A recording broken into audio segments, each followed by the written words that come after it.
Hello my dear students, क्या हाल है। I hope आप सब बढ़िया होंगे।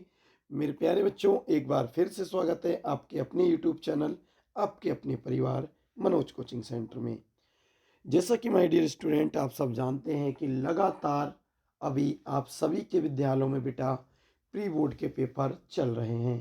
कई विद्यार्थियों के विद्यालय में प्री बोर्ड हो चुके हैं और कई विद्यार्थियों के विद्यालय में प्री बोर्ड स्टार्ट होने वाले हैं।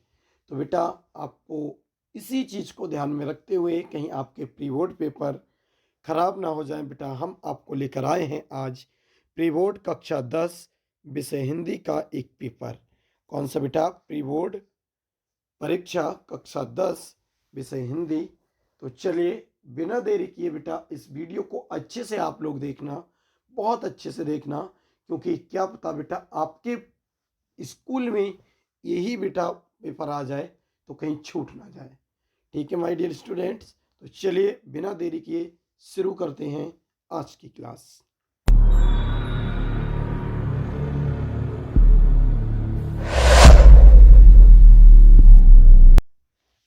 देखें बच्चों, सबसे पहले आप देख सकते हैं बोर्ड एग्जाम प्री बोर्ड परीक्षा, और फिर बेटा समय 3.25 घंटे, और आप देख सकते हैं पूर्णांक 70 नंबर है, कक्षा 10 विषय हिंदी।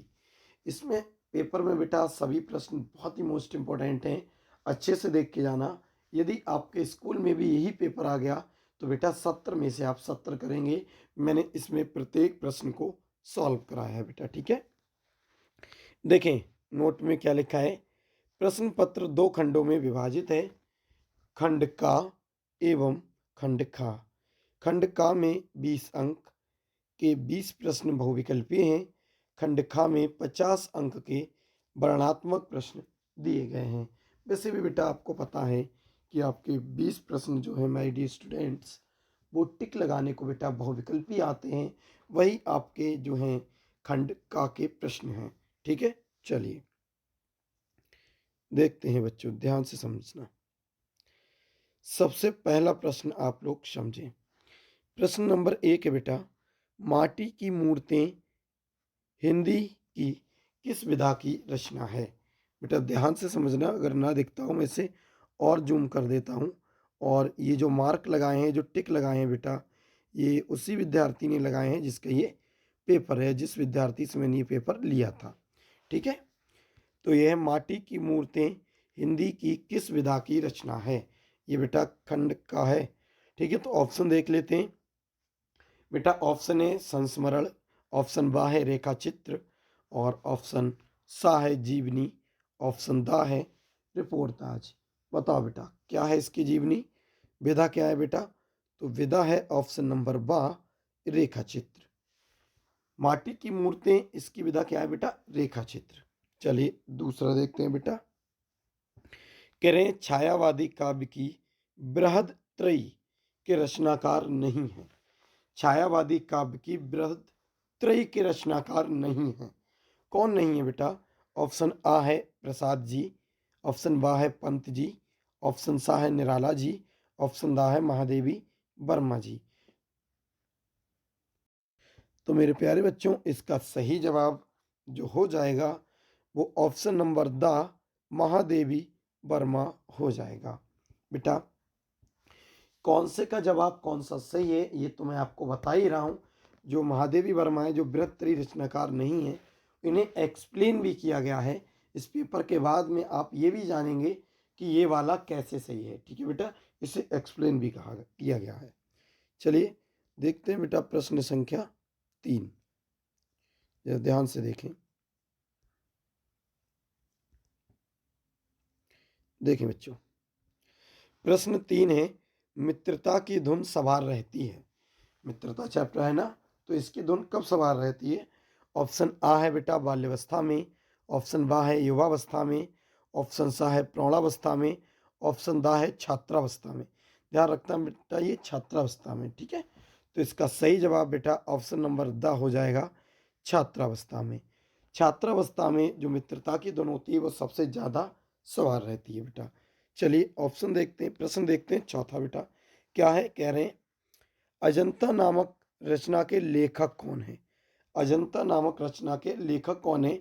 तो बेटा ऑप्शन आ है जयशंकर प्रसाद, ऑप्शन बा है बेटा भगवत सरल उपाध्याय, ऑप्शन सा है मेरे प्यारे बच्चों जयशंकर भारती, ऑप्शन दा है केदारनाथ सिंह जी।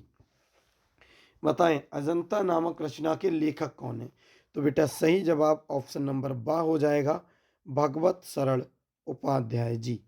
कौन हो जाएगा बेटा? भगवत सरल उपाध्याय जी।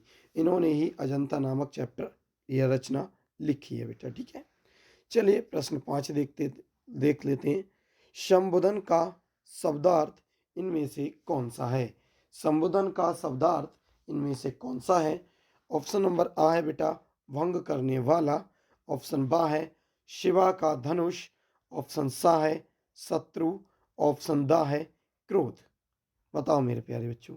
तो पांचवें का जो सही जवाब हो जाएगा वो ऑप्शन नंबर बा शिवा का धनुष। क्या हो जाएगा बेटा? शिवा का धनुष या शिव का जो धनुष होता है वही शंभुधन का अर्थ होता है बेटा, ठीक है। चलिए बढ़ते हैं 7वें प्रश्न की तरफ। देखिए मेरे प्यारे बच्चों, छठे प्रश्न की तरफ प्रश्न संख्या 6 है बेटा, कालिंदी किसका नाम है? कालिंदी किसका नाम है?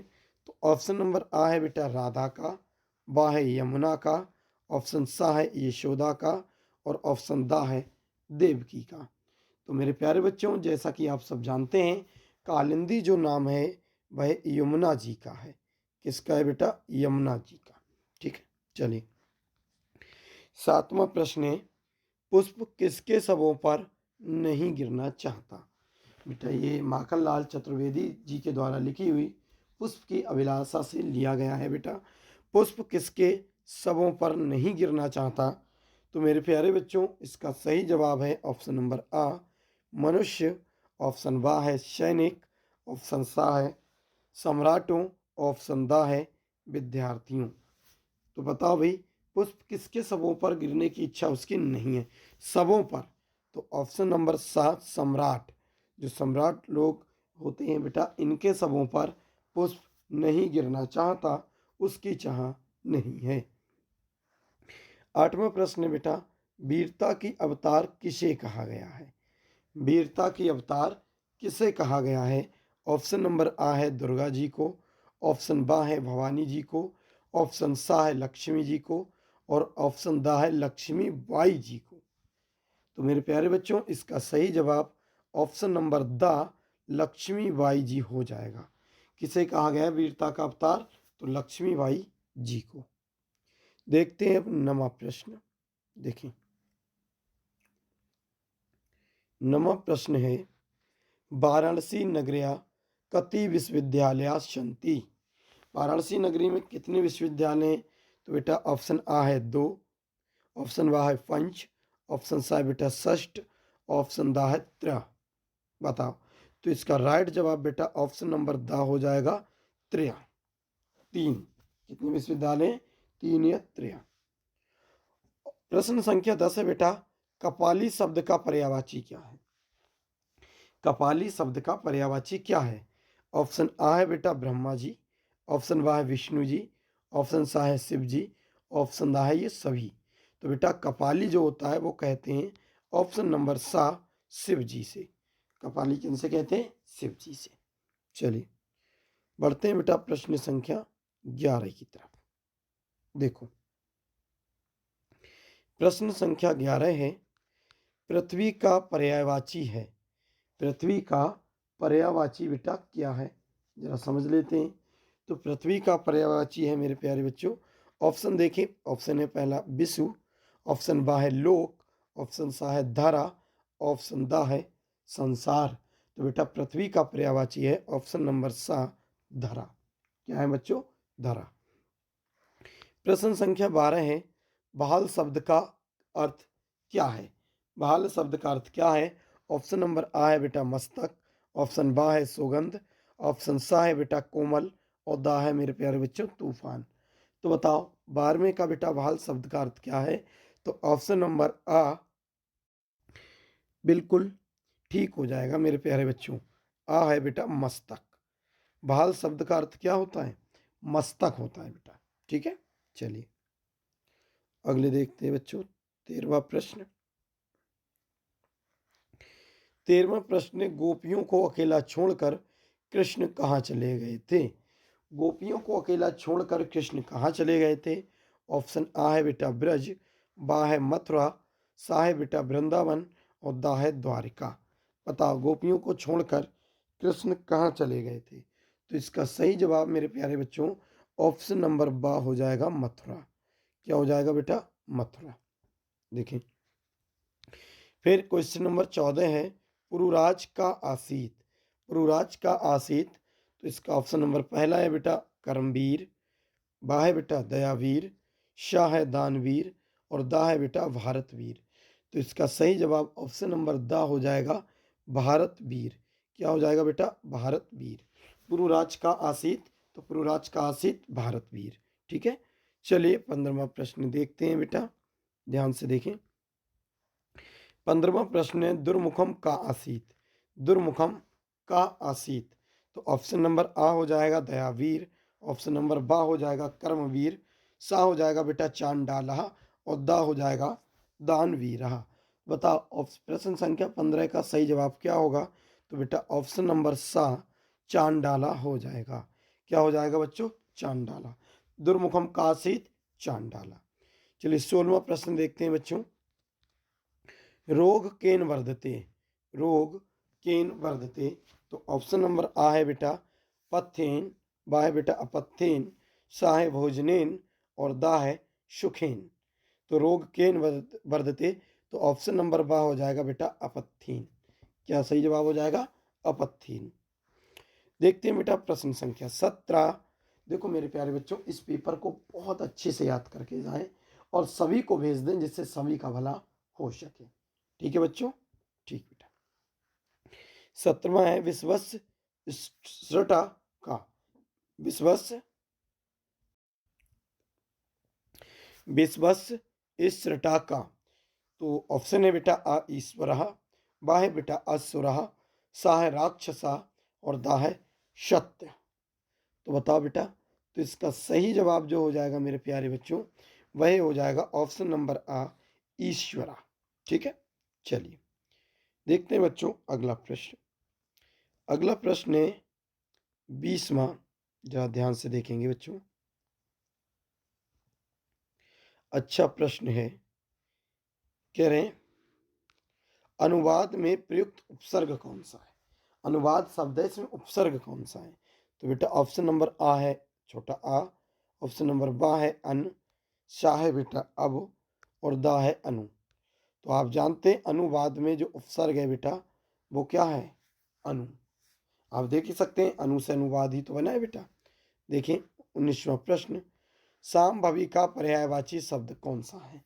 ऑप्शन आ है बेटा दुर्गा, बी है दासी, सी है सा है पत्नी, ऑप्शन नंबर दा है पार्वती। तो बेटा इसका सही जवाब ऑप्शन नंबर आ हो जाएगा दुर्गा। शांभवी का अर्थ होता है बेटा दुर्गा। चलिए अब देखते हैं 20वां प्रश्न। 20वां प्रश्न जो है वह कह रहे हैं डॉक्टर जयशंकर त्रिपाठी द्वारा रचित मातृभूमि के लिए खंड काव्य कितने सर्गों में विभक्त है? ऑप्शन नंबर आ है 5, बा है 3, शाह है 4 और दा है 6। तो इसका सही जवाब ऑप्शन नंबर बा यानी 3 सर्ग। तो मातृभूमि के लिए जो खंड काव्य है बेटा वो 3 सर्गों में विभक्त है, अर्थात 3 सर्गों में बटा हुआ है। ठीक है, तो ये थे बेटा आपके 20 क्वेश्चन जो OMR सीट पे आपको जवाब देना है। अच्छे से पढ़ के आना, एक भी गलत ना हो।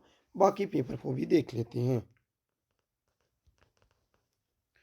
देखो बच्चों, ये है सबसे पहले आपको बता दूं खंड का, जिसमें गद्यांश है।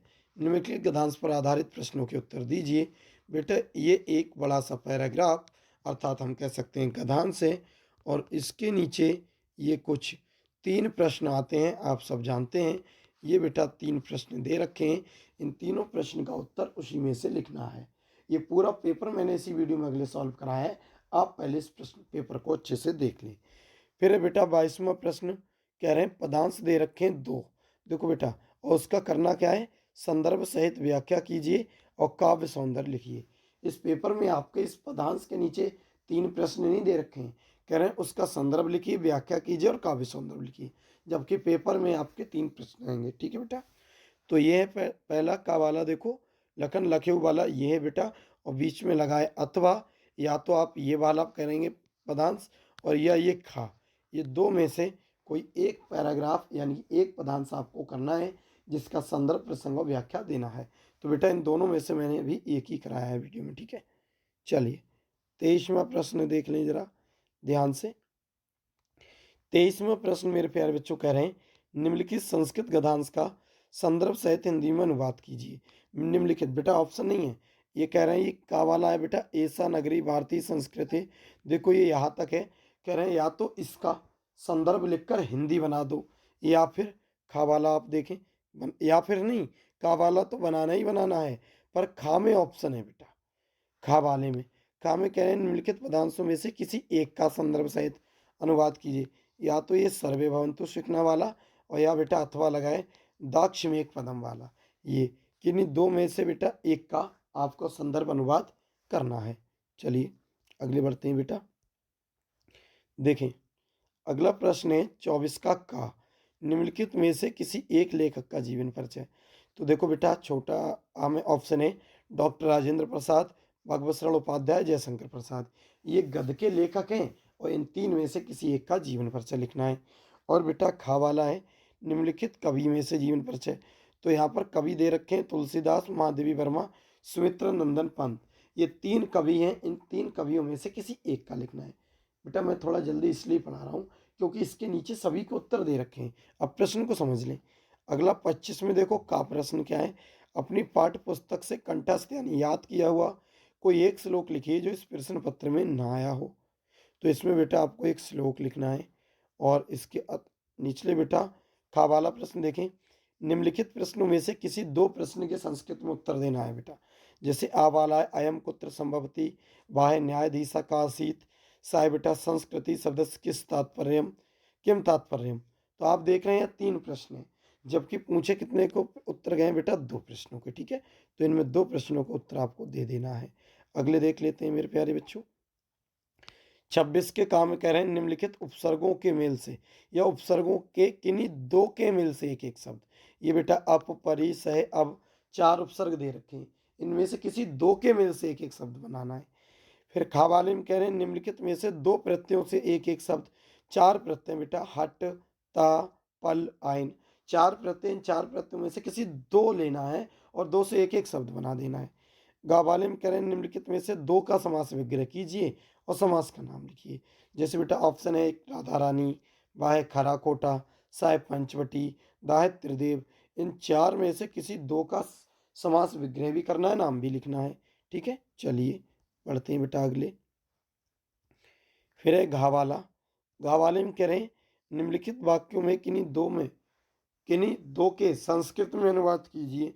तो बेटा बादल खारे पानी को पीते हैं, आज हम आज गेंद खेलेंगे, गोपी भोजन बना रही है, राम मेरा छोटा भाई है। बेटा ये 4 सेंटेंस हैं जो कि हिंदी में हैं और इनमें से किसी 2 को संस्कृत में चेंज करना है। फिर बेटा 27 नंबर का निम्नलिखित विषयों में से किसी एक विषय पर निबंध लिखिए। ऑप्शन का है शिक्षा में खेलकूद का स्थान, खा है बेटा बेरोजगारी की समस्या, गा है बनो कम है तो मेरे प्रिय कवि। तो ये 4 हैं, इन 4 में से किसी एक पर निबंध लिखना है बेटा। ठीक है, फिर 28वां है अपने पठित खंड काव्य का सारांश लिखिए या अपने पठित खंड काव्य के नायक का चरित्र। तो अपना पठित खंड काव्य कौन सा है बेटा, बरेली जिले में, तो आप जानते हैं मेवाड़ मुकुट, महाराणा प्रताप हमारे उस मेवाड़ मुकुट के नायक हैं, और उन्हीं का चरित्र इसमें करना है बेटा अथवा वाले में। ठीक है, आई होप समझ गए होंगे, ये है पेपर। तो चलिए इसे हल करते हैं। देखो मेरे प्यारे बच्चों, जो मैंने आपको टिक लगवाए थे उन्हें यहाँ पर विस्तार से जो है आपको दिखाया गया है कि वो कैसे ठीक हैं, और मैं आपको बताऊंगा उसके साथ भी आप 1-2 प्रश्न कर जाएं। ठीक है, तो जल्दी जल्दी इसे जान लेते हैं कि ऑप्शन कैसे सही था। तो ध्यान से देखें, एक तरफ है रचना, विधा और लेखक। पहला प्रश्न क्या था बेटा, माटी की मूर्तें, जो अभी ऑप्शन में करा है, माटी की मूर्तें हिंदी की किस विधा की रचना है। तो आप देखिए पहला ही ये बेटा माटी की मूर्ति। और क्या कह रहे हैं, माटी की मूर्तें क्या चीज़ है बेटा, रेखा चित्र। और इसी में मैंने पहले प्रश्न में आपको रेखा चित्र पे लगवाया था। ठीक है, तो माटी की मूर्तों की विधा क्या है बेटा, रेखा चित्र। और लेखक कौन है, रामवृक्ष बेनीपुरी। इसी प्रकार मानसरोवर जो रचना है उसकी विधा है बेटा कहानी, और लेखक कौन है, प्रेमचंद जी। फिर रचना है बेटा मेरा जीवन प्रभा, इसकी विधा है आत्मकथा, और लेखक हैं वियोगी हरि। फिर अगली रचना है बेटा मेरा परिवार, इसकी जो विधा है वो है रेखा चित्र, और लेखक हैं महादेवी वर्मा। फिर रचना है मेरी असफलताएं, इसकी विधा है आत्मकथा, और इसके लेखक हैं गुलाब राय जी। मैं इसलिए बेटा और करा दे रहा हूँ जिससे इनमें से कोई भी आ सकती है। ठीक है, फिर रचना है बेटा, नेक्स्ट रचना है मेरी यूरोप यात्रा, इसकी जो विधा है वह यात्रा वृतांत है, और लिखी किसने, डॉक्टर राजेंद्र प्रसाद जी ने। फिर है बेटा मैला आंचल, यह एक उपन्यास है, ये फणीश्वर नाथ रेणु जी ने लिखा है। तो आप इतनी याद कर जाएं, इसमें से एक आपको अवश्य मिल जाएगी। चलिए, ये पहले ऑप्शन हो गया ठीक है यहाँ से। अब ये इस लेख को आप ध्यान देना पड़ेगा बेटा, तभी ये आप ध्यान से देख पाओगे। छोटा लिखा है पर आप ध्यान से देखेंगे तो हो जाएगा। देखो, छायावाद में बृहत्त्रयी एक अनुशीलन। आपको ध्यान हो, मैंने दूसरा प्रश्न कराया था, छायावादी काव्य की बृहत्त्रयी के रचनाकार नहीं है। ठीक है, ऑप्शन क्या लगाया था, महादेवी वर्मा पर। तो जरा देख लेते हैं, सब पढ़ने की जरूरत नहीं है, आप यहाँ से देख सकते हैं।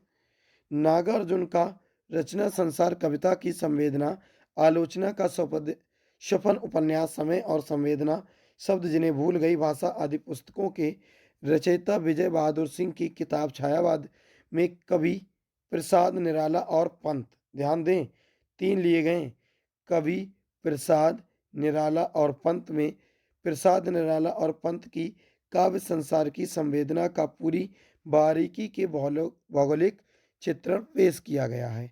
अब आप ये बात समझ सकते हैं। अगले देखते हैं बेटा, इसी में देखें, इस किताब में भाषाई संरचना के एक रेशों को तार तार कर पहचानने की कोशिश की गई, जिसकी झलक हमें पाठ 8 में काव्य भाषा शीर्षक के अंतर्गत पढ़ने को मिलता है। इस पाठ में सिंह बड़ी ही गंभीरता से बृहत्त्रयी, ध्यान से देखें बृहत्त्रयी, अब बृहत्त्रयी के बाद देखो ध्यान से, पंत निराला और प्रसाद, पंत बृहत्त्रयी पंत निराला और प्रसाद, तीन लोगों का नाम लिखा गया है, पंत निराला और प्रसाद। यानी पंत का मतलब सुमित्रानंदन पंत, और प्रसाद, और उसके बाद में निराला, तो तीन हैं। और किसी के लिए नहीं बताता है भाई कभी। तो जो तुम्हारा प्रश्न था बेटा, उस प्रश्न में क्या कहा गया था, उस प्रश्न में आपको ध्यान हो तो उसमें प्रश्न में ऑप्शन थे कि छायावादी काव्य की बृहत्तरी के रचनाकार नहीं है। तो उसमें प्रसाद थे, पंत थे, निराला थे, महादेवी वर्मा।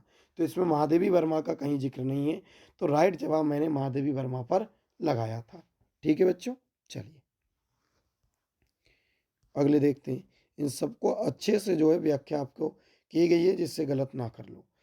पहले ही लाइन देखो बेटा, प्रश्न तीसरा था, मित्रता की धुन सवार रहती है किस एज में। तो देखो, छात्रावस्था में मित्रता की धुन सवार रहती है। अब बताओ ऑप्शन किस पे लगाना था, छात्रावस्था में। ठीक है बेटा, ध्यान से समझे, छात्रावस्था में मित्रता की धुन सवार रहती है, मित्रता हृदय में उमड़ती है। अब प्रश्न आ जाए कि मित्रता कहाँ उमड़ती है, तो हृदय में। पीछे के जो स्नेह बंधन होते हैं उनमें ना तो उतनी उमंग रहती है ना उतनी खिन्नता।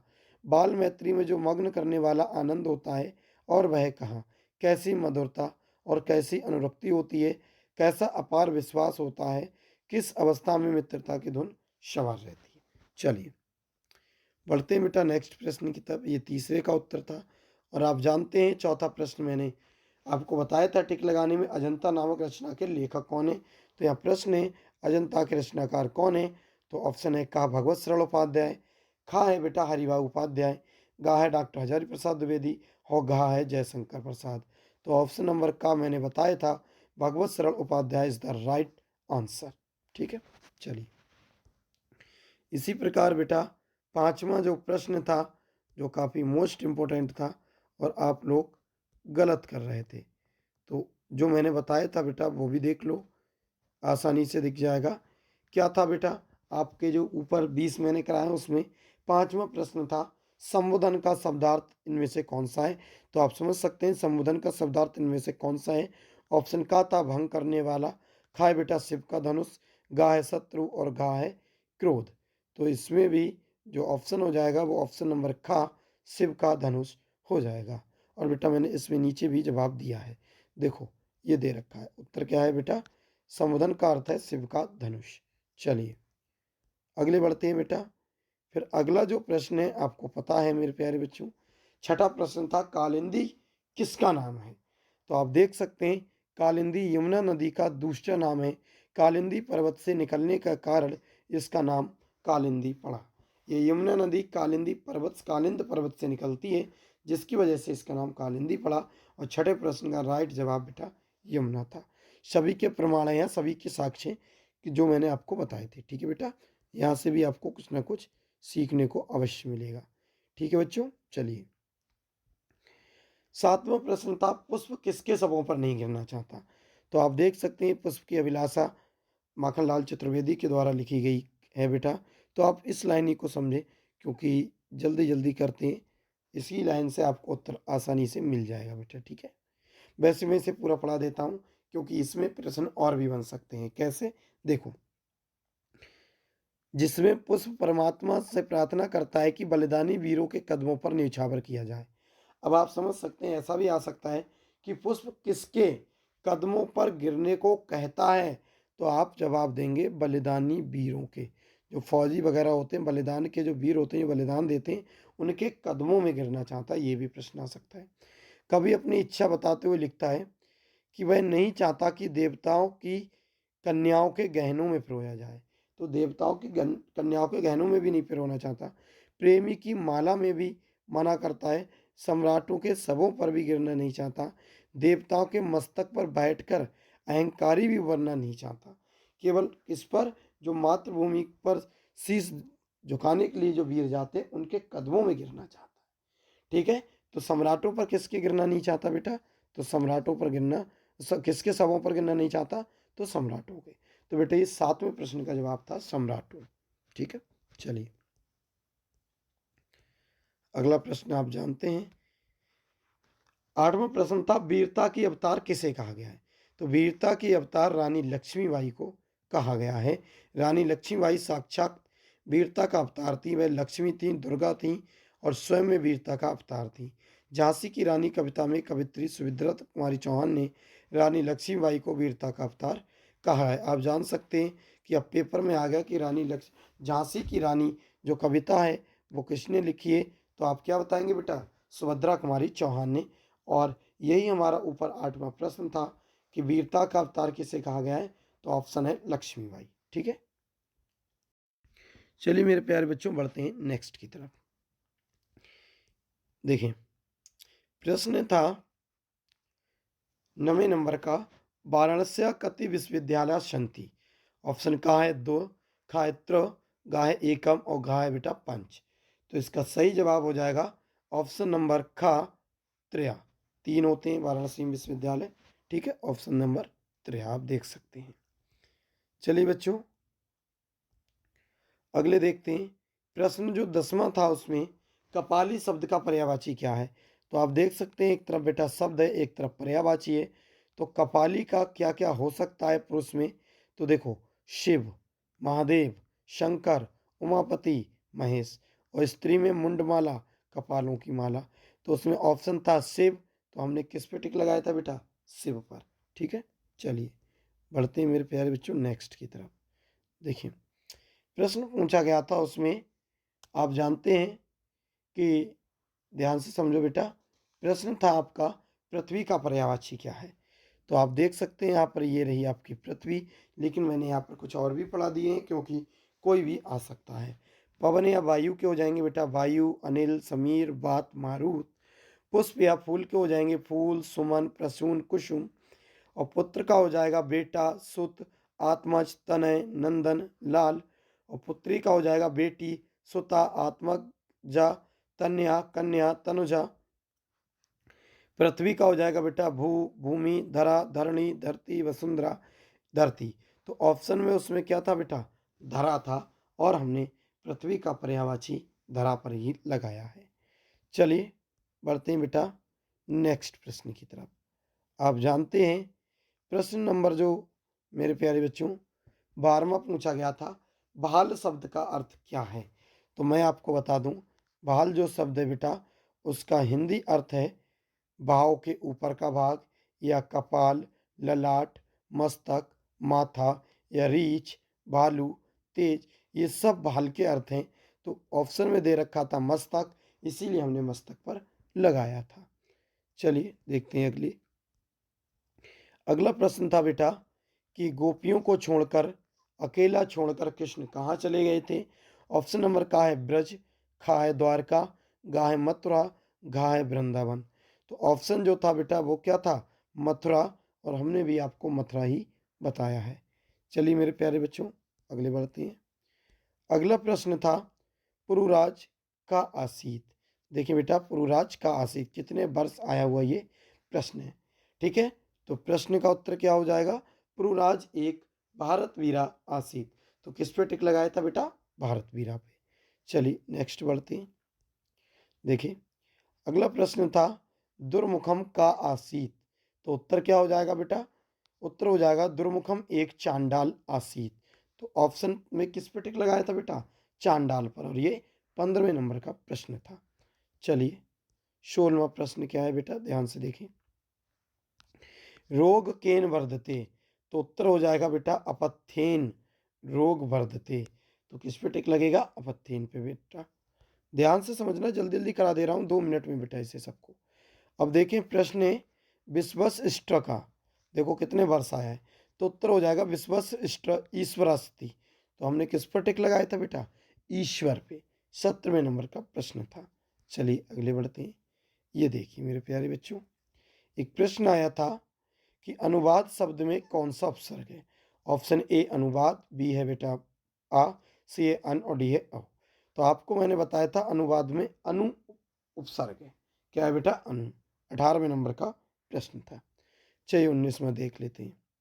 मैंने बेटा ये इसलिए कराए, टिक तो ऊपर ही लगवा दी थी कि इसमें कुछ ज़्यादा ही कराया है, क्या पता ये पेपर में आ जाए। ठीक है बच्चों, चलिए देख लेते हैं। ये तो प्री बोर्ड है, क्या पता बोर्ड एग्जाम में चेंज आएंगे जरूर बेटा चेंज, इसलिए मैं और भी करा दे रहा हूँ कि बोर्ड एग्जाम में कोई भी मिल सकता है। आप देख सकते हैं बेटा तलवार के पर्यायवाची। ठीक है, जबकि हमसे क्या पूछा गया था? सांभिक का पर्यायवाची शब्द क्या है? ठीक है, तो अभी तलवार के जान लेते हैं। असी, करवाल, कृपाण, खड़ग, सायक, चंद्रहास। फिर है भाला का पर्यायवाची वर्षा, वर्षा, नेता, कुंज, सलाका। फिर है किरण के पर्यायवाची ज्योति, गौ, अंश, प्रभा, दीप्ति, कर,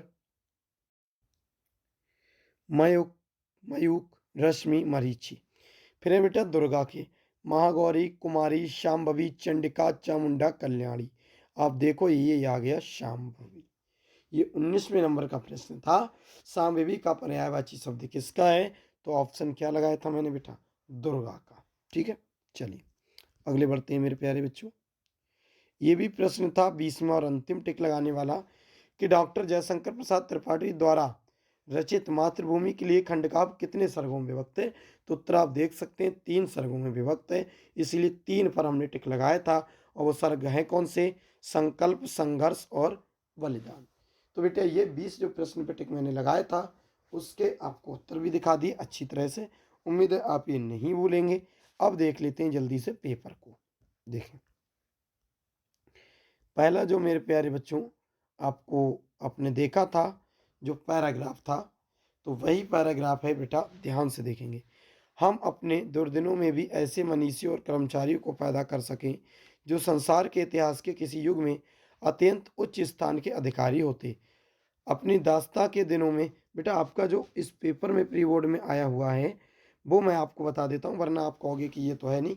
यहाँ से आया है मेरे प्यारे बच्चों, यहाँ से। ठीक है, यहाँ से देखो। जिन हालातों में पकड़कर संसार की प्रतिष्ठ जातियां मिट गईं, उनमें हम न केवल जीवित ही रहे बल्कि अपने आध्यात्मिक बौद्धिक गौरव को बनाए रख सके। उसका कारण यही है कि हमारी सामूहिक चेतना ऐसे नैतिक आधार पर ठहरी हुई है जो, अगले देखते हैं बेटा, जो पहाड़ों से भी मजबूत, समुद्रों से भी गहरी, आकाश से भी अधिक व्यापक है। अथवा देखो यहाँ पर लिख दिया है कि यहाँ से यहाँ तक भी आ सकता है। तो यही इस पेपर में आया हुआ है बेटा, जिन हालातों में पकड़कर संसार से लेकर व्यापक है तक। और प्रश्न उसमें 3 दे रखे हैं नीचे, इसमें बेटा 4 दे रखे हैं। ठीक है, एक ज़्यादा ही है, आपके तीनों मिल जाएंगे और चौथा भी। पहला है उपयुक्त गद्यांश का संदर्भ लिखिए। फिर है बेटा गद्यांश में रेखांकित अंश की व्याख्या कीजिए। हम अपने दुर्दिनों में किस प्रकार की मनीषियों को पैदा करते हैं। और दा है बेटा लेखक गद्यांश में क्या संदेश देना चाहता है। तो चलिए चारों प्रश्न का उत्तर एक एक करके पढ़ते हैं। पहला उत्तर है बेटा आ वाले का संदर्भ पूछा है। तो कह रहे हैं प्रस्तुत गद्यांश हमारी पाठ्य पुस्तक में संकलित भारतीय संस्कृति नाम से उद्धृत लिया गया है।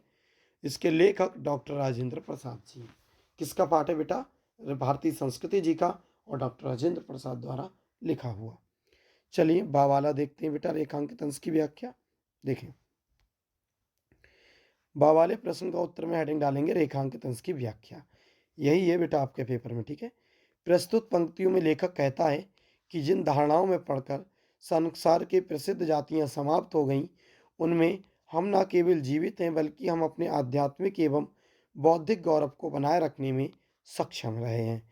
उसका मुख्य कारण यह है कि हमारी नैतिक चेतना ऐसे नैतिक आधार पर टिकी है जो पर्वतों से भी अधिक मजबूत है, समुद्र से भी गहरी है और आकाश से भी अधिक ऊंची है। ठीक है बेटा, अच्छे से इसकी व्याख्या पढ़ के जाओगे। अब देखें तीसरा प्रश्न, कह रहे हैं हम अपने दुर्दिनों में इस प्रकार की मनीषियों को पैदा कर सकें जिनका विश्व के इतिहास में अपना महत्वपूर्ण स्थान है। गांधी जी जैसे कर्मठ घनिष्ठ क्रांतिकारी, रविन्द्रनाथ टैगोर जैसे विद्वान कवि, अरविंद महर्षि रमण जैसे योगियों को हमने परतंत्रा के दिनों में पैदा किया। ये बेटा तीसरे प्रश्न का जवाब था। और दावाला प्रश्न है प्रस्तुत अवतरण में लेखक ने नैतिकता पर अधिक बल दिया है। स्पष्ट किया है कि नैतिकता ऐसा आधार है जो पहाड़ों से भी अधिक मजबूत है, समुद्र से भी अधिक गहरी और आकाश से भी अधिक ऊंची है। यही लेखक आपको बताना चाह रहा है। ठीक है बेटा, ये चारों प्रश्न के उत्तर हो गए। ये लेखक बताना चाह रहा था, गद्यांश में संदेश देना चाह रहा था। चलिए अगले देखते हैं बेटा, जो आपके पदांश में आए हुए दो हैं जिनमें से एक करना है वो मैं बता रहा हूँ बेटा। ठीक है, बुरो बुराई जो तजय तो चित खरो डरातु, जो निरंक कलु मयंक लख गनय लोग उत्पात। देखें बेटा, आपके पेपर में दे रखा है इस प्री बोर्ड में संदर्भ और व्याख्या और काव्य संदर्भ।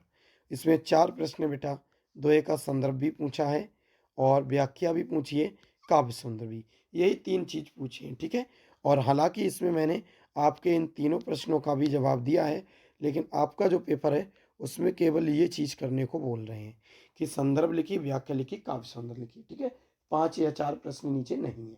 तो इसमें फिलहाल प्रश्न है, पहले प्रश्न का ही उत्तर पूछ रहे हैं आपके पेपर में। तो चलिए सब लिख देते हैं, आप अच्छे से जान जाएंगे इसका उत्तर क्या होगा। तो बेटा इसमें हम देख लेते हैं कि इन चारों के जवाब, जबकि आपके पेपर में केवल पहले प्रश्न का दिया गया है। ठीक है, तो पहला प्रश्न क्या है मेरे प्यारे बच्चों, ध्यान से देखें। प्रस्तुत में संदर्भ क्या है? तो संदर्भ आप जानते हैं ये कहाँ से लिया गया है। तो इसके लेखक जो हैं वो कौन है बेटा? बिहारी लाल जी हैं। और बिहारी सतसई से बेटा लिया गया है। तो इसका संदर्भ क्या होगा कि प्रस्तुत दोहा कविवर बिहारी लाल द्वारा रचित बिहारी सतसई से हमारी पाठ्य पुस्तक हिंदी के काव्य खंड में नीति शीर्षक से लिया गया है बेटा। ठीक है, नीति जो है शीर्षक से, या हम ऐसे कर सकते हैं कि प्रस्तुत पदांश हमारी पाठ्य पुस्तक हिंदी के काव्य खंड के नीति शीर्षक से लिया गया है, जिसके कवि बिहारी लाल जी हैं, जिसके कवि बिहारी लाल जी हैं। ठीक है बेटा, तो ये तो था आपका संदर्भ इसका। अब आ जाते हैं सा संदर्भ यानी प्रसंग।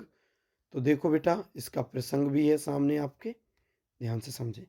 प्रसंग क्या है? इस दोहे में कवि ने बताया है कि यदि दुष्ट व्यक्ति अपनी अचानक दुष्टता छोड़ दे तो सदा अमंगल की संभावना बनी रहती है। बेटा संदर्भ तो पता चल गया, बिहारी लाल जी हैं।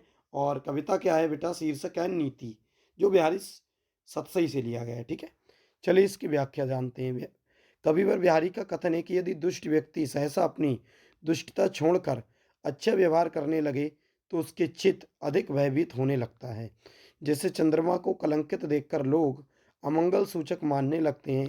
तात्पर्य यह है कि जिस प्रकार चंद्रमा का कलंक रहित होना असंभव है, उसी प्रकार एक दुष्ट व्यक्ति एकाएक दुष्टता त्यागना भी असंभव है। ठीक है बेटा, तो ये है आपकी व्याख्या। और आपसे पूछा गया है बेटा काव्य सौंदर्य, तो ये आपका काव्य सौंदर्य रहा, ध्यान से देखें, ये रहा बेटा आपका काव्य सौंदर्य। कह रहे हैं ज्योतिष सिद्धांत के अनुसार निसंकलक चंद्रमा दिखाई देने से संसार में उपद्रव की आशंका होने लगी।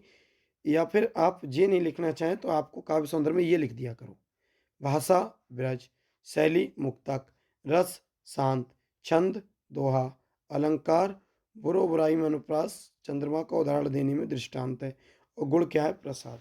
अगर आप ये लिख देंगे तो ये आपका हो गया काव्य सौंदर्य। तो बेटा यही आपसे पूछा गया था, संदर्भ पूछा गया था, प्रसंग पूछा गया था, और व्याख्या पूछी गई थी, और काव्य सौंदर्य, ये चारों हो गए। लेकिन मैंने आपको इस प्रश्न के नीचे कितने 4 प्रश्न बताए, मैं उन चारों का जवाब देता हूँ। ठीक है, दूसरा है बेटा ये दोहा कवि बिहारी के ज्योतिष ज्ञान का परिचायक है। ठीक है, अगला देखते हैं बेटा, तीसरा प्रश्न है, प्रश्न में उल्लिखित पंक्ति से तात्पर्य है जिस प्रकार चंद्रमा का कलंकित रहना असंभव है उसी प्रकार दुष्ट व्यक्ति का दुष्टता छोड़ना असंभव है। ये बेटा तीसरा प्रश्न था, जो अभी मैंने 4 बताए। ठीक है, और चौथा प्रश्न क्या था वो भी जान लेते हैं। चौथा प्रश्न आपको अच्छे से भली भांति पता है बेटा, ज्ञात है कि उसमें था मयंक एवं निरंकुल का अर्थ बताइए। तो आप देख सकते हैं शब्द और अर्थ, मयंक का होता है चंद्रमा, मयंकों का चंद्रमा, और निकलंक का अर्थ होता है कलंक रहित। ठीक है, चलिए बेटा जल्दी जल्दी बढ़ते हैं क्योंकि पेपर पूरा है अभी। देखें ये संस्कृत का आपका पदांश आया था, मैं जल्दी जल्दी इसको पढ़ के बस इसका संदर्भ हिंदी अनुवाद बता देता हूँ। बेटा ये पदांश आपको आपके पेपर में मिलेगा, ऐसा नगरी वाला, तो इसे अच्छे से पढ़ लेना और अच्छे से इसकी हिंदी देख लेना। ठीक है, मैं हिंदी बता दे रहा हूँ क्योंकि वीडियो बहुत लंबी होने जा रही है, हो रही है बेटा। ठीक है, तो देखिए संदर्भ आप जानते हैं कि प्रस्तुत अवतरण हमारी पाठ्य पुस्तक हिंदी के संस्कृत खंड के वाराणसी नामक पाठ से लिया गया है। इसमें वाराणसी के महत्व का वर्णन किया है। आप जानते हैं ये वाराणसी नगरी का ही तो था ही। तो हिंदी क्या है बेटा इसकी, हिंदी अनुवाद क्या था जरा समझ लेते हैं। तो ऐसा नगरी मतलब यह नगरी भारतीय संस्कृति और संस्कृत भाषा का केंद्र स्थल है। आप उसे अच्छे से पढ़ें कि ऐसा नगरी भारतीय संस्कृति भाषा संस्कृत भाषायच केंद्र स्थलम अस्ति, अर्थात यह नगरी भारतीय संस्कृत और संस्कृत भाषा का केंद्र स्थल है। यहीं से संस्कृत साहित्य और संस्कृति का प्रकाश सब जगह फैला है। बेटा ऊपर जो संस्कृत है वही सबकी, उसकी मैं हिंदी बता रहा हूँ। यहीं से संस्कृत साहित्य और संस्कृत का प्रकाश सब जगह फैला है। मुगल युवराज दारा सिकों ने यहाँ आकर भारतीय दर्शन शास्त्रों का अध्ययन किया था। वह उनके ज्ञान से ऐसा प्रभावित हुआ कि उसने उपनिषदों का अनुवाद फारसी भाषा में कराया था। बेटा ये पैराग्राफ आपके पेपर में आया हुआ है, उसकी हिंदी ये रही, संदर्भ ये बता दिया बेटा, अनुवाद ये। ठीक है, चलिए, और बाकी मैंने इसे आपको कई बार पढ़ा है इसलिए थोड़ा जल्दी कर देते हैं। ठीक है, एक श्लोक आया है जिसका आपका संदर्भ और जो है हिंदी अनुवाद लिखना है। क्या है, सर्वे भवन्तु सुखिनः सर्वे सन्तु निरामया सर्वे भद्राणि पश्यन्तु मा कश्चित् दुर्भाग् भवेत्। तो संदर्भ क्या है, प्रस्तुत श्लोक हमारी पाठ्य पुस्तक हिंदी के संस्कृत खंड के अंतर्गत भारतीय संस्कृता नामक पाठ से उद्गृत है। इनमें सभी के कल्याण की कामना की गई है। ये तो बेटा संदर्भ है, वैसे भी आपको संदर्भ हिंदी लिखने को आएगी बेटा, बहुत जल्दी मैं करा रहा हूँ, इसे आप पूरी वीडियो अच्छे से देख जाएं जिससे पूरा पेपर कर पाओ। ये संदर्भ है बेटा, और हिंदी अनुवाद क्या है बेटा, सब सुखी हों, सर्वे भवन्तु सुखिनः सर्व सुखी हों, सब रोग रहित हों, सर्वे सन्तु निरामया सब रोग रहित हों। ठीक है, सर्वे भद्राणि पश्यन्तु सब कल्याण को देखें, माँ कस्मिन् दुर्भाग् भवेत् कोई भी दुख का भागी ना हो या कोई भी दुखी ना हो। ये इसकी बेटा हिंदी है। ठीक है, अनुवाद। चलिए बढ़ते हैं बेटा नेक्स्ट तरफ। डॉक्टर राजेंद्र प्रसाद जी का जीवन परिचय। आप जानते हैं आपके पेपर में 3 आए हैं बेटा, उसमें से एक करना है गद्य में। तो गद्य में हम करा रहे हैं डॉक्टर राजेंद्र प्रसाद का जीवन परिचय। आप देख सकते हैं सन कितनी बार है। आप अगर बेटा लिख पाएँ तो आप ये चीज़ ज़रूर लिख दिया करना अपने पेपर में, स्मरणीय तथ्य या मुख्य बिंदु, हेडिंग डालना करना मुख्य बिंदु, और लाइन से। कैसे बेटा, लाइन से, ऐसे ऐसे। हेडिंग क्या पड़ेगा, जैसे जन्म, उसकी तारीख लिख दो, शिक्षा लिख दो, जन्म स्थान लिख दो, मृत्यु लिख दो, रचनाएं लिख दो। ये मुख्य बिंदु हो गए। अब इसके बाद में ये थ्योरी लिख दो आप। पूरे नंबर मिलेंगे बेटा, एक भी कटेगा नहीं। चलो इनका जीवन परिचय जल्दी से जान लेते हैं। जीवन परिचय। देश रत्न डॉक्टर राजेंद्र प्रसाद का जन्म बिहार राज्य के साधारण जिले के जीरादेई नामक ग्राम में 3 दिसंबर 1884 ईस्वी को हुआ था। आपने इंट्रेंस और एमए तक पढ़ाई करी या फारसी पढ़ी। कोलकाता विश्वविद्यालय से इन्होंने एमए एमएल की परीक्षा उत्तीर्ण की। मेधावी छात्र होने के कारण दोनों परीक्षाओं में ये प्रथम स्थान से प्राप्त हुए, यानी फर्स्ट डिवीजन से। मुजफ्फरपुर में कुछ दिनों तक एक कॉलेज में अध्यापन करने के बाद इन्होंने 1920 ईस्वी तक कोलकाता तथा पटना हाई कोर्ट में वकालत की। बाद में महात्मा गांधी के विचारों से प्रभावित होने के कारण 1920 में वकालत छोड़कर पूर्णतः देश सेवा में लग गए। चलिए बेटा अगले देखते हैं। लग गए। हिंदी के प्रति इनका रुझान बचपन से ही था। हिंदी के प्रचार और प्रसार के लिए प्रारंभ से ही प्रयत्नशील रहे।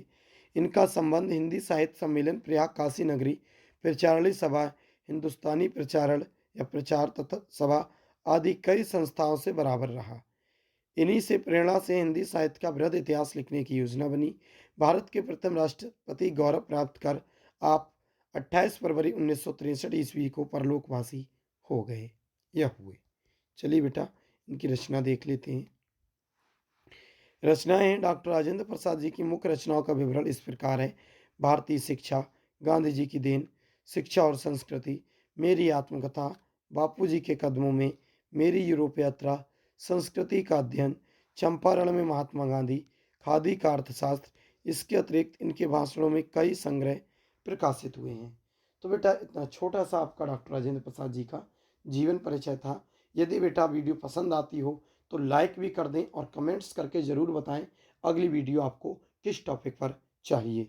चलिए बढ़ते हैं बेटा नेक्स्ट की तरफ। ये है तुलसीदास जी का जीवन परिचय। तो ध्यान से देखें क्योंकि ये काव्य अर्थात पद का है बेटा। आप देख सकते हैं कितने वर्ष आया है, और इसमें भी जैसा मैंने आपको बताया था कि महत्वपूर्ण बिंदु आपको डालना है तो ये ज़्यादा बेहतर है। ठीक है, जन्म डाल देना, मृत्यु और जन्म स्थान, फिर माता पिता, गुरु और फिर पत्नी, ये सब डाल देना। और रचनाएं जितनी भी हैं बेटा सब ये एक टेबल जैसी बना के डाल देना। और उसके बाद में जो आपको करना है वो इस प्रकार से करना है बेटा, पूरे नंबर मिलेंगे, याद रखना।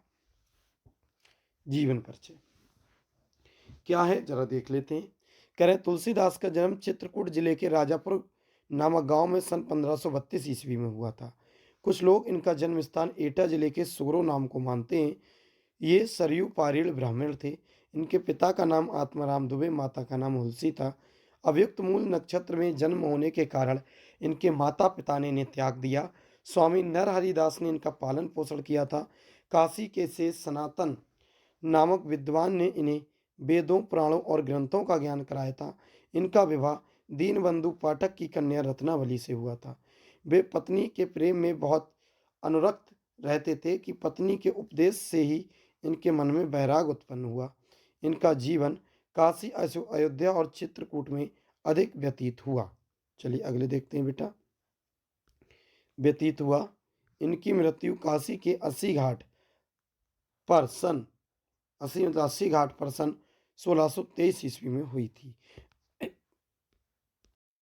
चलिए रचनाएं देखते हैं बेटा इनकी। तो रचनाएं क्या है बेटा? कह रहे हैं गोस्वामी तुलसीदास के निम्नलिखित 13 ग्रंथ प्रमाणित माने जाते हैं। कैसे बेटा? प्रमाणित। पहला है मेरे प्यारे बच्चों रामचरितमानस, विनय पत्रिका, कवितावली, दोहावली, गीतावली, बर्बर रामायण, जानकी मंगल, रामलला नेहचू, वैराग्य संदीपनी, कृष्ण गीतावली, पार्वती मंगल, रामज्ञा प्रश्नवली, हनुमान बाहुक। तो ये बेटा इनकी रचनाएं हैं और अच्छे से इन्हें याद कर लें। चलिए दोनों जीवन परिचय हो गए बेटा। अब अगला जो प्रश्न है, कितना अच्छा प्रश्न है। कह रहे हैं अपनी पाठ्य पुस्तक से याद किया हुआ कोई श्लोक लिखिए जो इस प्रश्न पत्र में ना आया हो। आप देख सकते हैं प्रत्येक वर्ष आने वाला ये प्रश्न है। ठीक है, तो मैं यहाँ पर 2 आपको बता दे रहा हूँ, याद कर लेना और इनमें से एक लिख देना। मरणम मंगलम यत्र विभु तिष्ठ विभूषणम, कौपीनम यत्र कौशेयम साकाशिकेन मीयते। दूसरा है बेटा बंधनम मरणम बाप जयो बाप पराजया अव्यत्र समो वीरा वीर भावो ही वीरता। ठीक है बेटा, ये आपके श्लोक हैं, अच्छे से आप इन्हें कर सकते हैं। बेटा जो पेपर में ना आया हो, देखो पेपर में 2 आए थे, मैंने आपको दिखाए थे, उन दोनों में से एक भी नहीं करना है, कोई तीसरा लिखना है बेटा। ठीक है, चलिए कुछ संस्कृत के प्रश्न उत्तर आएंगे बेटा, उन्हें भी जान लो, जो आपके पेपर में हैं वही मैं करा रहा हूँ, जल्दी से देख लें। न्यायाधीशा का आसीत, तो यह अथवा ऐसा आएगा, न्यायाधीशे पीठे कासित, तो उत्तर हो जाएगा एक दुर्दशा पारसी का न्यायाधीशा आसीत, एक दुर्दशा पारसी का न्यायाधीशा आसीत। अगला प्रश्न है बेटा, न्यायाधीशा चंद्रशेखरम कथम अडंदयत, तो इसका उत्तर हो जाएगा न्यायाधीशा चंद्रशेखरम पंचदश कसाघात अडंडयत, 15 कोड़े मारे गए थे। ठीक है बेटा, चलिए अगला प्रश्न जानते हैं। बेटा करके चला जाना, पूरा प्री बोर्ड फंस जाएगा। संस्कृति शब्दस्य किम तात्पर्य, संस्कृति शब्दस्य किम तात्पर्य, उत्तर हो जाएगा मानव जीवनस्य संस्करणान यान आचरण विचारान च अदृश्यन तत्सर्वम अस्माकम संस्कृति। ठीक है बेटा, चलिए अगला प्रश्न देखते हैं। अगला प्रश्न आप जानते हैं, उसमें जो था बेटा, इनके प्रश्नों के उत्तर के बाद आपका जो बेटा उपसर्ग दे रखे थे, उनके मेल से एक एक शब्द बनाना था। तो यहाँ पर उपसर्ग है अब से देखो कितने बन गए, अपकार, अपवाद, अपकीर्ति, अपमान, अपमानित, अपकर्ष, अपयश, अपव्यय। तो इस आपके पेपर में अप भी है, तो अब से कोई भी एक शब्द बना देना। ठीक है, चलिए अब जैसे परि है, परि से शब्द क्योंकि 2 से पूछा है ना, तो परि से जान लेते हैं, परिताप, परिजन, परिपूर्ण, परिगणित, परिचय, परिमाण, परिधान, परिक्रमा, परिग्रह, ये सब परि से हैं बेटा। ठीक है, चलिए अगले देखिए। सह से भी आप देख सकते हैं, सह से क्या है बेटा, सहपाठी, सहयोग, सहचर, सहगान, सहकारी। आपसे एक पूछा है, मैं 4-4 5-5 बता रहा हूँ आपको, ये अच्छे से याद कर लें, जिससे बचेगा नहीं पेपर में। ठीक है, चलिए अगले देखते हैं बेटा। अब आ जाओ प्रत्य पर, ये तो उपसर्ग थे, उसमें प्रत्य भी दे रखे हैं 4, और कह रहे हैं उनमें से किसी 2 से बनाना है, तो 2 से आपको बनाना है। जैसे सबसे पहले ता, तो इससे देखो आप एकता हो जाएगा, जड़ता, घनिष्ठता, उत्कृष्टता, जटिलता, जातीयता, कठिनता, सुंदरता, सज्जनता, दुर्जनता, मधुरता, महानता, कुछ भी लिख दो, एक बनाना है। ठीक है बेटा, पन, तो एकाकीपन, महिलापन, पागलपन, कालापन, टेढ़ापन, बचपन, लड़कपन, ढीलापन, बड़प्पन, ओछापन, भोलापन, गवारापन। भाई ये प्रत्यय हैं तो पीछे आना चाहिए पन। ठीक है, अगला है बेटा बा, दिखावा, चढ़ावा, पहनावा, बुलावा, पछतावा। सब में लास्ट में क्या आ रहा है बेटा, बा आ रहा है, तो बस। फिर अगला है बेटा हट, क्या है हट, घबराहट, अकुलाहट, बुलाहट, चिकनाहट, डगमगाहट, कड़वाहट, जगमगाहट, आहट, सरसराहट, चिल्लाहट, गड़गड़ाहट, सभी में हटा रहा है। पेपर में केवल एक से पूछे, इन 4 में से ता से भी आपके पेपर में 8 से भी है, इन दोनों से याद कर लेना, काम हो जाएगा। चलिए बढ़ते हैं बेटा अगले। अगले आपको पता है आपके पेपर में बेटा समास दे रखे हैं और 4 दे रखे हैं, और उन 4 में से कहा गया है कि किन्हीं 2 का समास लिखकर विग्रह कीजिए। तो आप देखें यहाँ पर मैं द्वंद्व समास के एग्जाम्पल बता रहा हूँ। राजा रानी, अगर राजा रानी आ जाए तो इसका विग्रह क्या होगा, राजा और रानी, और समास का नाम द्वंद्व समास। फिर है राम रहीम, तो विग्रह हो गया राम और रहीम। दाल रोटी, तो विग्रह हो गया दाल और रोटी। खरा खोटा, तो इसका विग्रह होगा खरा और खरा या खोटा। तो यही बेटा आपके पेपर में आया हुआ है, इसमें जो मैं प्री बोर्ड सॉल्व करा रहा हूँ। खरा खोटा यानी खरा या खोटा, ये हो गया विग्रह, और समास का नाम क्या होगा, द्वंद्व। फिर है बेटा माता पिता, तो इसका हो जाएगा माता और पिता। पाप पुण्य, तो पाप या पुण्य। चलिए अगले देखते हैं, 2 के करना है, ये भी बेटा द्वंद्व के ही उदाहरण है। ठीक है, तो राधा कृष्ण, ये भी आपके पेपर में आया हुआ है, राधा कृष्ण, इसका हो जाएगा राधा और कृष्ण, और समास क्या हो जाएगा, द्वंद्व। फिर है बेटा राधा कृष्ण, तो सॉरी राम कृष्ण, तो राम और कृष्ण, ये भी द्वंद्व है। उत्थान पतन, तो उत्थान और पतन द्वंद्व समास। आना जाना, इसका विग्रह हो जाएगा आना और जाना, ये भी द्वंद्व है बेटा। तो मेरे प्यारे बच्चों, इस प्रकार ये आपके समास वाले भी आसानी से हो जाएंगे। चलिए अगले बढ़ते हैं बच्चों। अगले हैं बेटा आपके पेपर में दे रखे हुए बहुत ही प्यारे से प्रश्न। हिंदी दे रखी है बेटा 4 सेंटेंसों की, और उसमें से 2 को संस्कृत में कह रहे हैं बनाओ। 4 वाक्य हैं, उनको 2 को किस में बनाना है बेटा? संस्कृत में। तो चलिए मैंने 2 को बना के दिखाया, उन्हीं 4 में से आप वही 2 कर जाए, पेपर हो जाएगा। पहला दे रखा है बेटा गोपी भोजन बना रही है। गोपी भोजन बना रही, तो इसका क्या बनेगा संस्कृत? गोपी भोजनम पचती। गोपी भोजनम पचती। चलिए दूसरा देख लेते हैं। दूसरा बेटा दे रखा है पेपर में, बादल खारे पानी को पीते हैं, बताओ संस्कृत। तो देखो इसका संस्कृत अनुवाद क्या हो जाएगा बेटा? संस्कृत अनुवाद हो जाएगा मेघा लवण जलम पिबंती। मेघा लवण जलम पिबंती। तो ये बेटा इस प्रकार आपके 4 प्रश्नों में से 2 प्रश्न हो जाएंगे संस्कृत में। अगला जो है बेटा माय डियर स्टूडेंट्स, उसमें लिखा है अपने पठित खंड काव्य के नायक का चरित्र चित्रण कीजिए। तो हमारा जो पठित खंड काव्य वह मेवाड़ मुकुट, उसके नायक है महाराणा प्रताप, तो हम उन्हीं का तो चरित्र चित्रण करेंगे। तो चलिए जल्दी से देख लेते हैं। प्रश्न है मेवाड़ मुकुट खंड काव्य के नायक कौन है, उसकी चरित्र विशेषताएं लिखिए। या मेवाड़ मुकुट के नायक का चरित्र चित्रण, देखो आगे बेटा, या मेवाड़ मुकुट कौन है उनका चरित्र चित्रण कीजिए, या अथवा बेटा अथवा मेवाड़ मुकुट के आधार पर राणा प्रताप का चरित्र चित्रण कीजिए। ये कई प्रकार से प्रश्न पेपर की दृष्टि से तो मोस्ट इंपॉर्टेंट रहता है बेटा ये। अथवा मेवाड़ मुकुट खंडकाव्य के पात्र की चारित्रिक विशेषताएं लिखिए।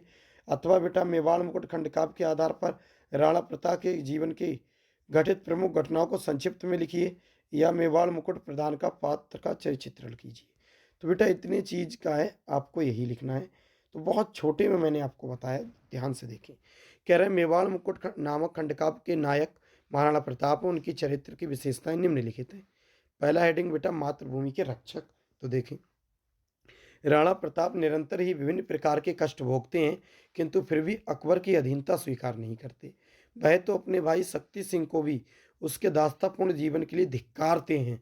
भयानक कष्ट सहकर भी अकबर की गुलामी स्वीकार नहीं चाहते। मेवाड़ को स्वतंत्र कराना ही उनके जीवन का एकमात्र लक्ष्य है। ठीक है बेटा, चलिए अगला हेडिंग देखते हैं। देखो ये बेटा इनका जो होगा चारित्रिक चित्रण, वो हेडिंग डाल के होता है। ठीक है। अद्वितीय वीर, राणा प्रताप के अपरिमित शक्ति संपन्न वीर योद्धा हैं।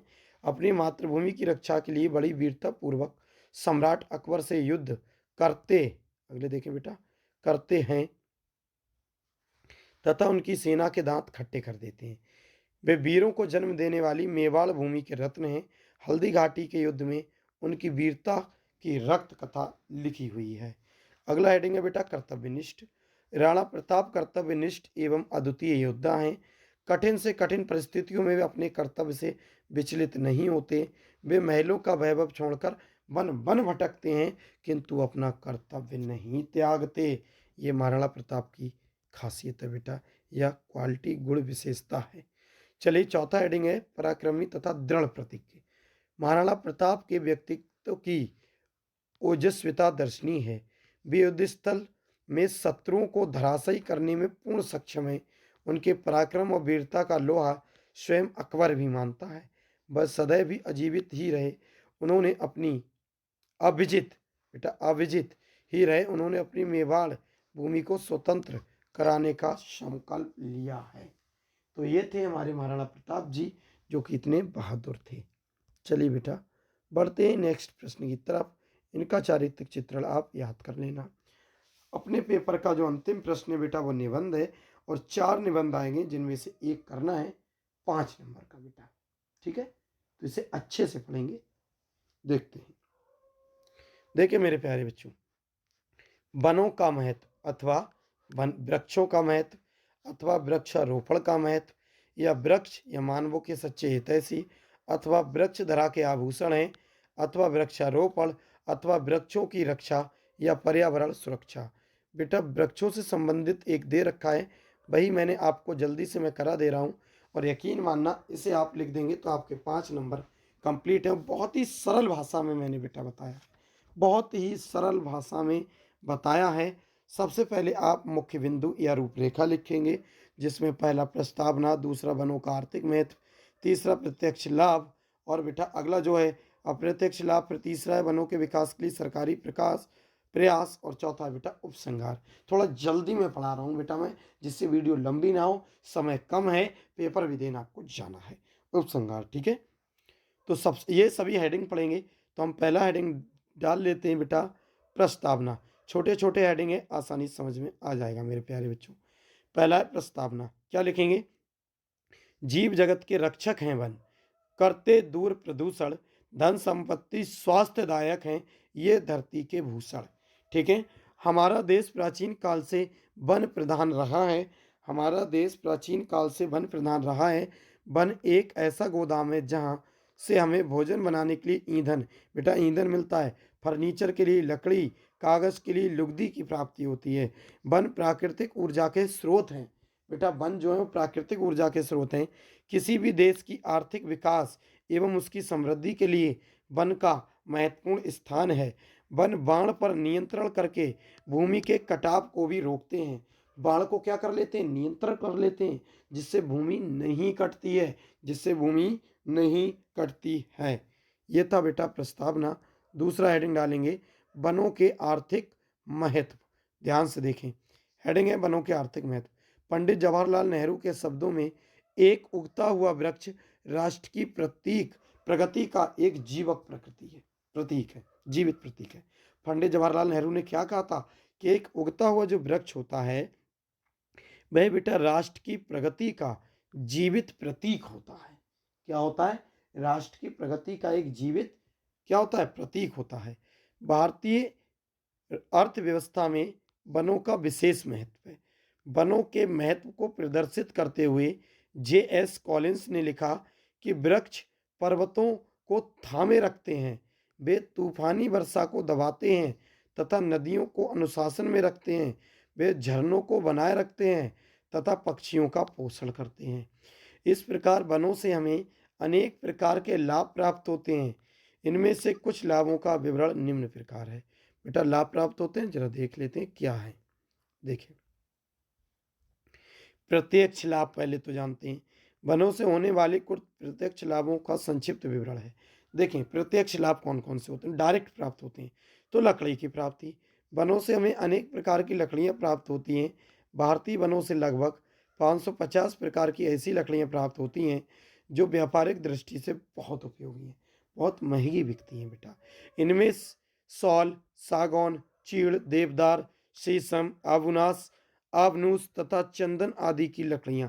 बेटा जिन जिन का मैंने यहाँ पर नाम लिया है ये लकड़ियाँ बहुत ही महंगी लकड़ियाँ हैं।